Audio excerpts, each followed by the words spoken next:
What a small world we live in. Do you know, a few days ago, I found out completely by accident that someone I used to train with, someone I used to know at the Royal Military College, actually competed at the Invictus Games. And they spoke about what it meant to them, how it changed their life and even saved their life, and how it was about mateship, as we say in Australia, camaraderie. And that right there is what the Invictus Games should always be about. You know, sometimes I think people think I'm against the Invictus Games in general and I don't, support the idea. If you know anything about me and my military background, then that would make absolutely no sense whatsoever. In fact, the reason for any negativity that I feel towards Invictus is because something so great and so important has been tarnished by not just Meghan Markle, but those who have allowed her to do so, as we discussed last week. Invictus actually has a YouTube channel for those of you who don't know. It's very small, but it posts footage of the events and of the opening and closing speeches. And I've been keeping track. I've been following a few of the videos this year in particular, just because I know the media is not doing a great job covering. And so I said, well, why don't I just go straight to the primary source and focus on what the Invictus Games is actually meant to stand for, rather than what the media want to turn it into, which is the Meghan Markle show. So I watched Harry's speech, and to begin with, I was like, yep, this is what Invictus should be about. No Meghan, Harry in his element, doing what he does well. I was going to say does best, but as I watched it, I did flag a few comments that he'd made where I was either rolling my eyes at the hypocrisy or scratching my head at what on earth he could possibly mean by that. To the host nations, to the host First Nations, you've shown us what it looks like to fight for the survival of something far greater: your land, your culture, your communities, and your light. You show the world how to move forward, armed with the truth in order to achieve reconciliation. So long as there are those around the world who view you with sympathy rather than admiration and respect, the Games will go on. Fighting for land, community, showing the world how to move forward, armed with the truth to achieve reconciliation. Does anybody else see the intense hypocrisy in all of these statements? Fighting for land and community when all he has done along with his wife is attempt to destroy and 100% insult at least his land, his community, his people of the United Kingdom, the monarchy's commonwealth, everything the Queen worked so hard for, they insulted. And moving forward, wow, again, says the guy who has to bring up his dead mother, who's been dead now for 27 years, 28 years. And he just can't stop bringing her up, can't stop demanding apologies on her behalf. And then, of course, the cherry on top, armed with the truth to achieve reconciliation. Harry, you wouldn't know what the truth is if your life depended on it, unfortunately.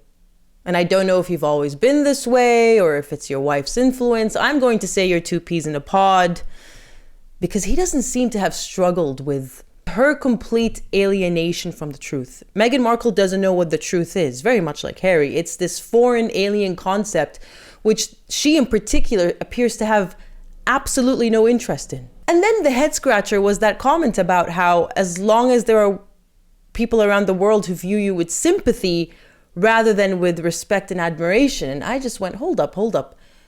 Obviously, I've served alongside people who have been injured and who lost a lot during their service.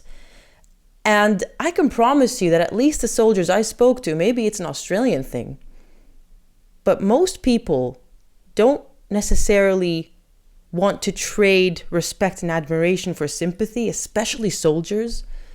You know, soldiers, we can be quite proud, not in a bad way, but we do carry a lot of pride when it comes to our service and even just who we are, how we move in the world. I don't think soldiers are seeking people's sympathy instead of their respect and admiration. Just my 2 cents. It was a weird sentence. Maybe he misspoke. Things happen, mistakes happen, of course. But I just thought I'd flag that one because it made absolutely no sense.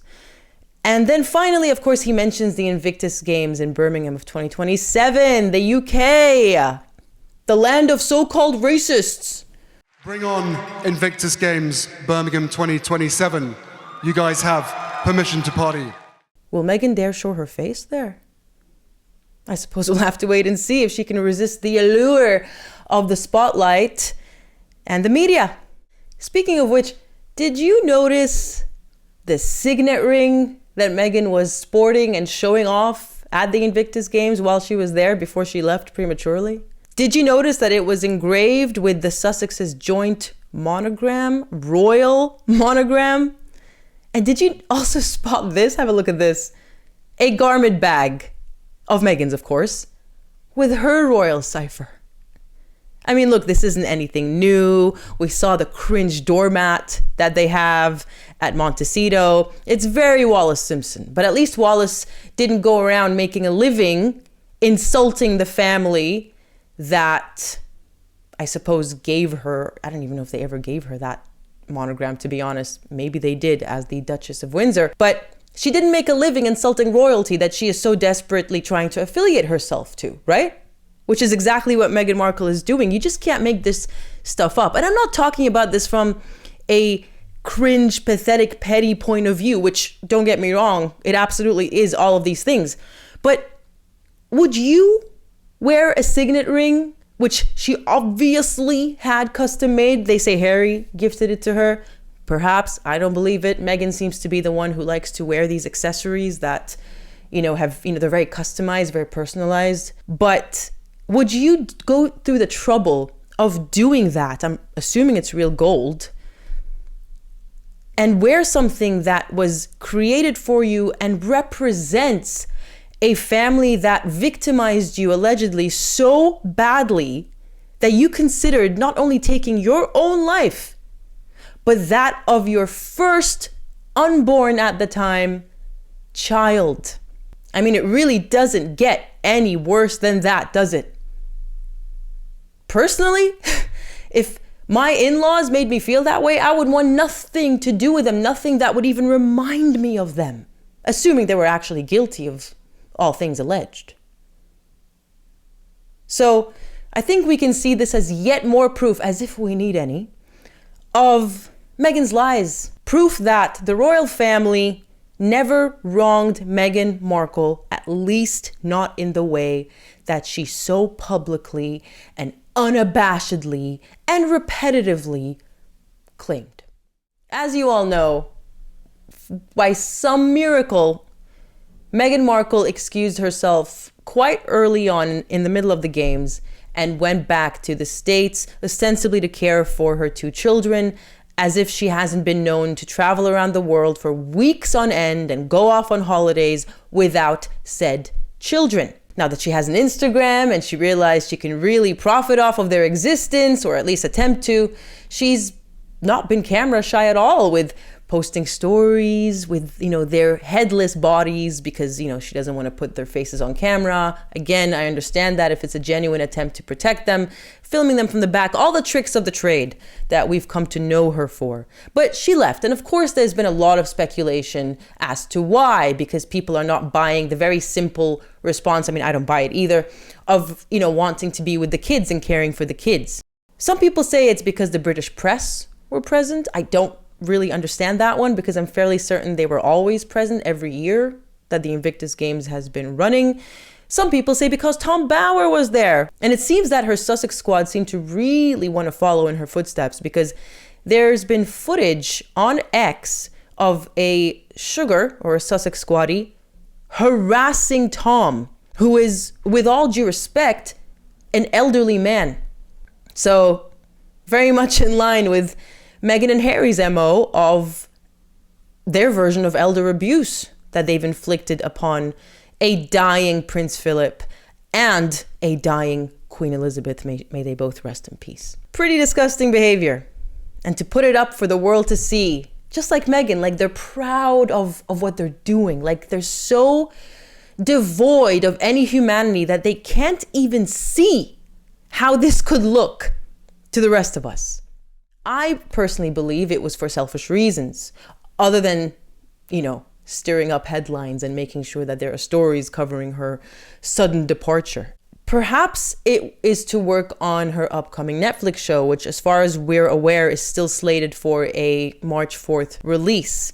But get this, did you hear that there is apparently talk about editing the show since the wildfires to add segments of Meghan's humanitarianism, her disaster tourism into the show?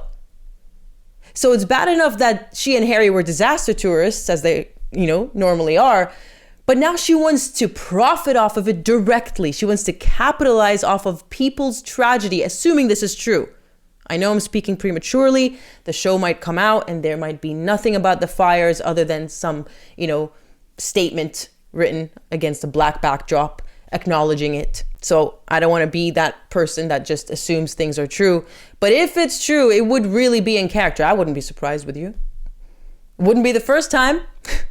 Speaking of her Netflix show, and boy, how the mighty have fallen, her line of products for American Riviera Orchard, still not trademarked, still not there, are also set to be sold. At the same time, I think they want to debut the product line along with the show on the 4th of March in Netflix pop-up stores in various shopping centers. What's interesting about that is I read an article that the Daily Mail put out where they went interviewing pretty much all the local farmers in the area that could be involved in producing her jam. And assuming there are no NDAs, all of them have no idea what the Daily Mail is talking about. So is the jam actually produced in the American Riviera, as she likes to call Montecito? Because apparently that's actually a name for Santa Barbara. Or is it another version of fraud where you're just using a name and your products don't even come from the alleged source?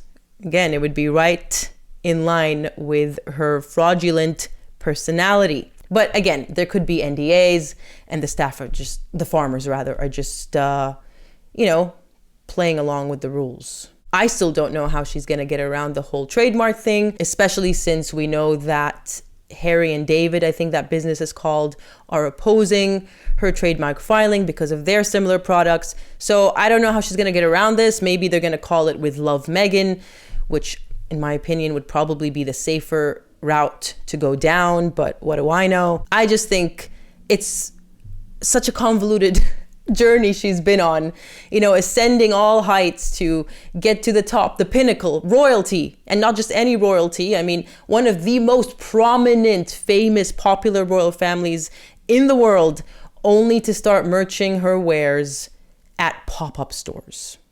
Something which the TIG version of her would have probably aspired to do, and no one would blame her because that was her level at the time. It would be a success. Or perhaps she left early because she got enough content for social media. Because it is now entirely evident that Little Miss Social Media is Evil has done a 360.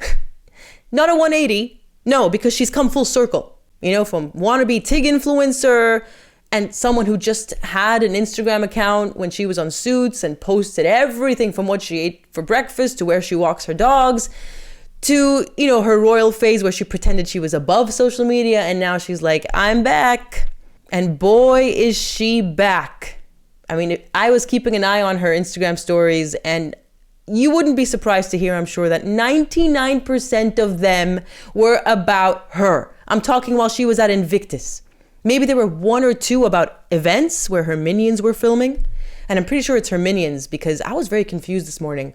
I saw a story she'd posted where it looked like she was sitting in the stands because that was the vantage point from the phone, filming Harry's closing speech. And I was like, oh, she did manage to make it back. A lot of people were speculating she would make it back for the closing ceremony. No, clearly she has someone, one of her minions filming everything for her and posting them. They probably have access to her Instagram account and they manage everything for her, because even that's too much work for Meghan Markle. Or I suppose she's above that now. But my point is, she's really come back to social media with a vengeance. She's posting all her clothes so that people can identify, without her help, what she's wearing. And so that affiliate links can be shared amongst the plebs for the rest of us to try to look like her. I don't know on what planet anyone would try to look like that in terms of her clothing. I'm not body shaming or commenting on her physical appearance, but her taste in clothing is absolutely extravagant, even if it looked good. Most of us can't afford to dress that way because we don't have the Invictus Games Foundation to bill, do we? But even Prince Joachim and his wife, Princess Marie of Denmark, wore Invictus gear. They showed up to support the Danish team and they wore Invictus gear. Actual royalty, and their kids have been stripped of their titles. So if anyone had, I suppose, a right to hold a grudge and to try to defy their royal family, it would be them. But no, they did the right thing. And if only Meghan Markle could take a leaf out of their book. All I'm going to say to end this segment is, oh, South Park, even though you released your episode 2 years ago now, I can't believe it. Seems like it was only yesterday. How right you were. All right, guys, just want to take a brief break to thank our partner for this episode, Ground News. Basically, Ground News is your ticket to impartial, transparent news where you are informed of the biases and leanings of different publications so you can know what their agenda is. And by knowing what the agenda is, you are free to decide whether you buy their story or not. So if you're interested in having access to agenda-free news, go ahead and visit check.ground.news/lostbeyondpluto for 40% off a Vantage plan. That's check.ground.news/lostbeyondpluto, linked in the description box for your convenience. All right, so I'm going to be very honest with you. I have gone down a Blake Lively and Justin Baldoni rabbit hole this weekend because I have been covering the case and I have been incredibly busy these last couple of weeks. I'm sure you all have obviously noticed I'm not in my usual filming location. It's been quite hectic. But this weekend, I finally found time to just sit down, get really up to date, see what's going on. I went through the filings on I suppose it's called the lawsuit.com, the website that Justin Baldoni's lawyer has set up. Lawsuit info, let's see. It's the lawsuitinfo.com. If I said that wrong, forgive me. And I went through everything. And not only that, I decided I can't possibly be fully informed speaking on this topic without watching the movie. It's not my type of movie, but I watched it and I also rewatched Deadpool and Wolverine.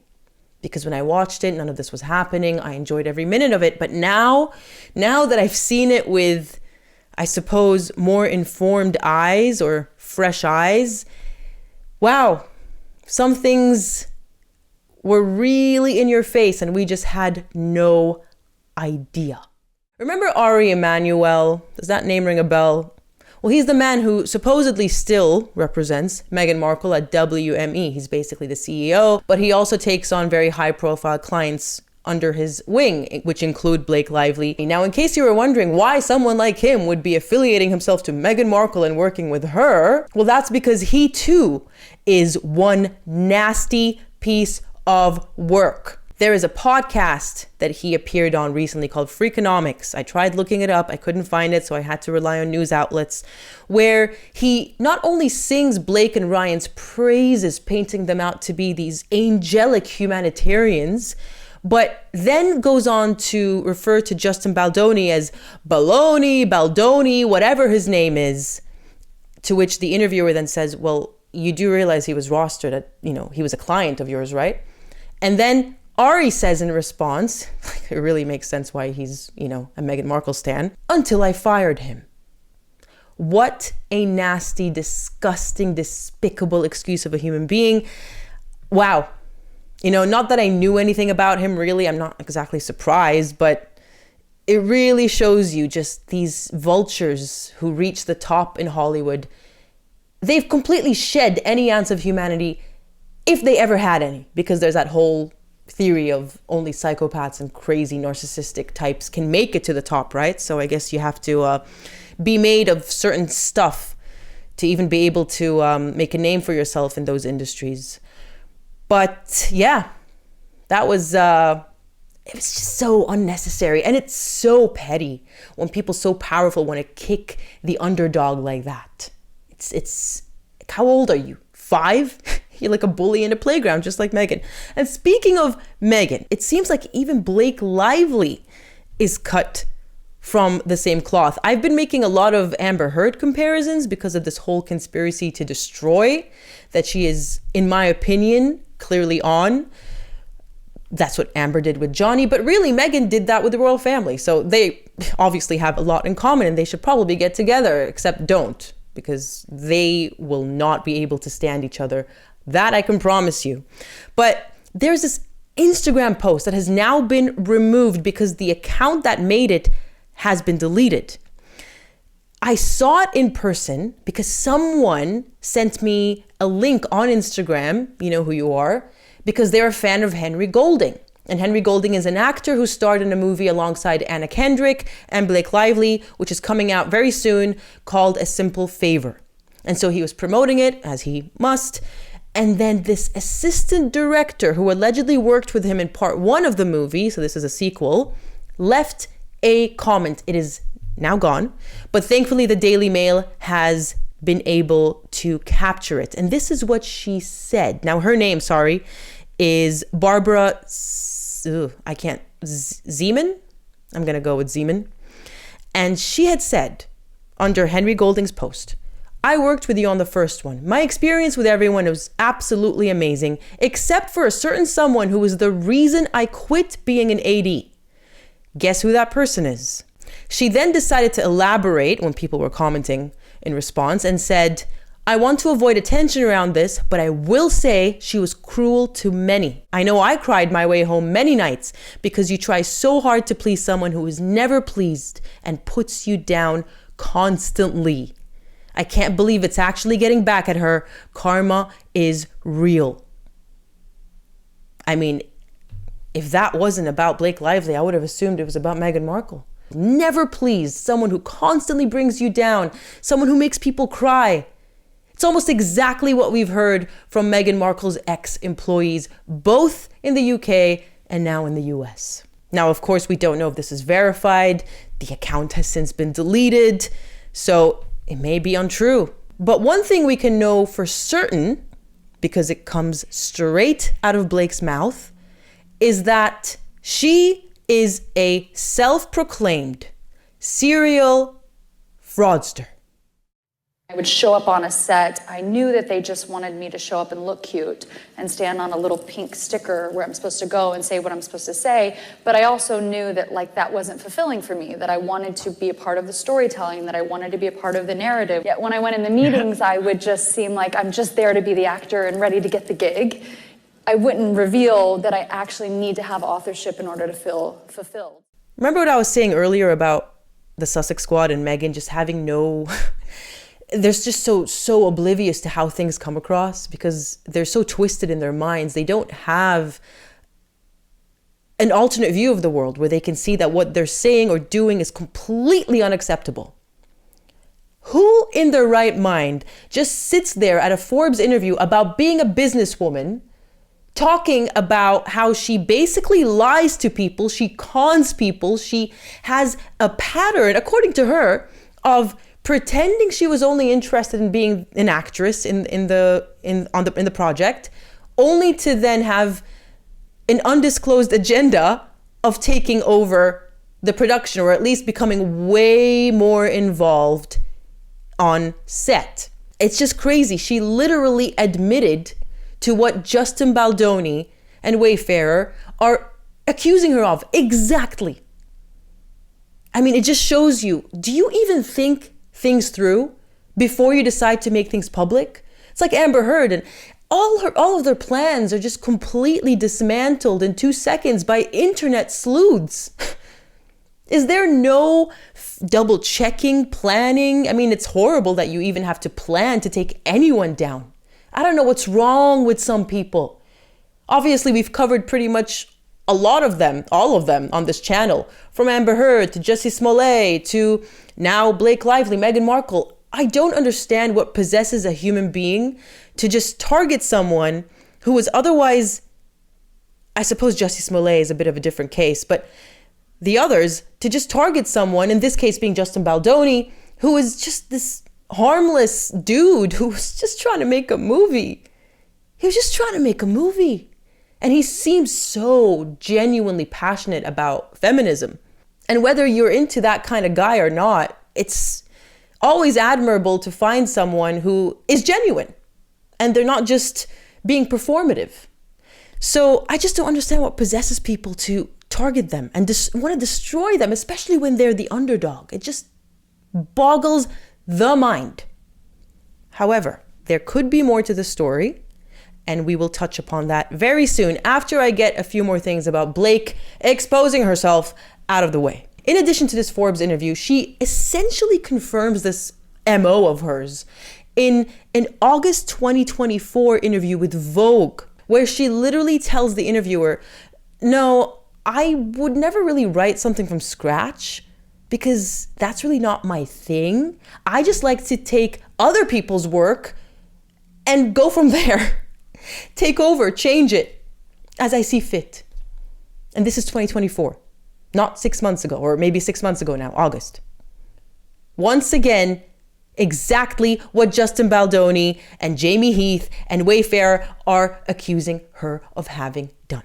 There was also a 2009 Glamour UK interview where she admits that she has a history of poisoning cast members against someone she doesn't like. And I think this was against a cast member on the set of Gossip Girl. There was this guy, I think he was cast as her love interest, and she didn't like him to begin with, and she just bragged about going around doing this nasty high school BS, poisoning everyone against him.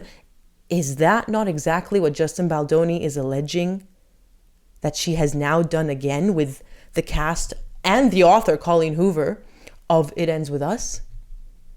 I mean, you can't make this up. You really can't make this up. And it's just so disappointing to me how there are always people who are willing to go along with this. I've had personal experience with this. This isn't just an elite Hollywood problem. You know, my partner has had experience with this. Victimized by a woman who wouldn't take no for an answer and who then tried to poison everyone to isolate and ridicule him. And then later on me when I came onto the scene. So this is a very real problem. And having been in Justin's shoes in a much smaller scale, obviously, it's always been confounding and disappointing to me how people who are otherwise uninvolved and who may also know that the reverse is true, in the sense that Justin's done nothing wrong and Blake is, the one who's trying to, cause trouble, and they still go along with Blake's narrative in this instance. The flying monkeys, I suppose. I'm talking about here the cast members who, in the timeline document that is on the lawsuit info website, there's evidence of them singing Justin's praises, talking about what a wonderful director and actor he's been, thanking him for the opportunities that he's given them. Colleen Hoover, there are interviews of her singing Justin's praises. And then suddenly, when Blake decides that she wanted to destroy him, everyone went along with her because they're all selfish. They all want a leg up in Hollywood. And even though it was Justin's movie and Justin gave them an opportunity to star in this film, which now made them stars because of all the controversy surrounding it, ironically, they still went along with the AAA, A-lister.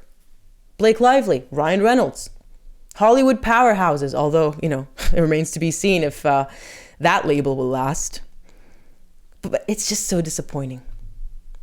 What is wrong with people? Colleen Hoover has now deleted any post involving Blake Lively. I guess she's trying to separate herself because the truth has come out. What do you know? Except, didn't she know the truth all along? Because the truth has come out to us, outsiders. We weren't there on set. We weren't involved. We don't know Justin. We don't know Blake. But as someone who was there the whole time, along with the castmates, shouldn't they have known better? The truth was out from the get-go with them. What, now that there's been public backlash, suddenly, now they care. Now they're retreating. And not all of them, but at least some of them are. I have 2 other updates to talk about. Now, I'm running out of time in terms of the podcast, so I will probably film them and upload them as separate segments later on in the week, maybe even Tuesday, Wednesday.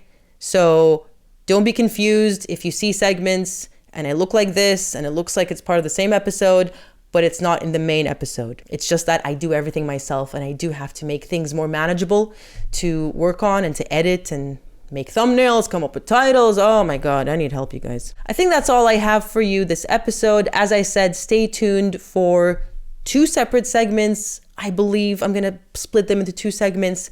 One about Blake Lively's legal woes, but the second one is the one that's far more captivating to me, at least, because it's something I didn't take note of until I rewatched Deadpool over the weekend. So I hope you tune into those segments. And until then, I suppose, take care. See you next time. What was that? What was that?